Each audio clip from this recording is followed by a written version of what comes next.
Friend spoke, and then a son stood before that cathedral and the country to honor his dad.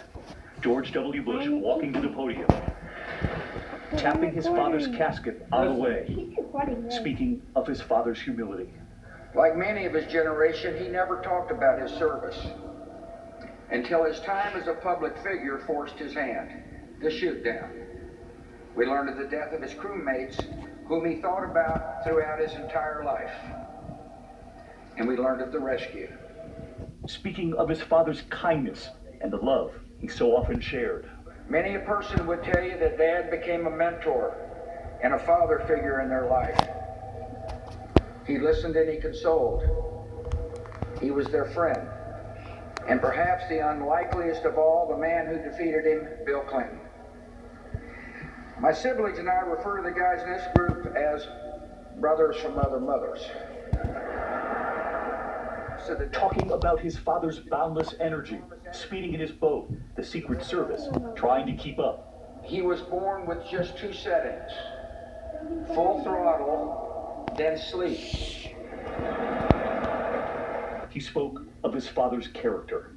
We tested his patience. I know I did. But he always responded with the great gift of unconditional love.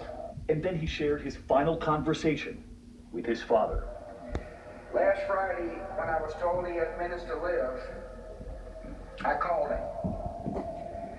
The guy answered the phone and said I think he can hear you, but he hadn't said anything for most of the day. I said, Dad, I love you. You've been a wonderful father. And the last words he would ever say on earth were, I love you too. He said his father was imperfect, offering a tender lip. In later years, watching police shows with the volume all the way up. Barbara at his side. In his old age, Dad enjoyed watching police show reruns. The volume on high. All the while holding Mom's hand. After Mom died, Dad was strong, but all he really wanted to do was hold Mom's hand again.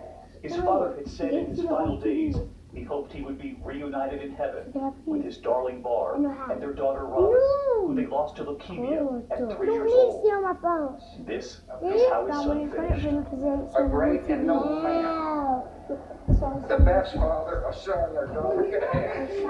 Listen, guys, and in our grief, by the smile knowing that Dad is hugging Robin and holding Mom's hand again.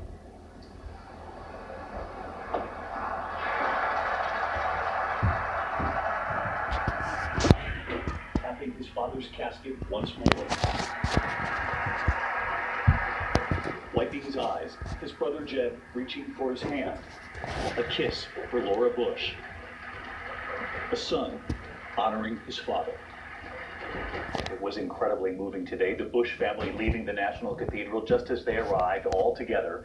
George and Laura Bush leading the way as they returned to Texas to bury their father and grandfather next to Barbara Bush and the daughter they lost at 3, Robin. As you saw there, one of the most remarkable images of this day, all of the living American presidents together, even in a divided time. So I want to bring in ABC's just for the late President George.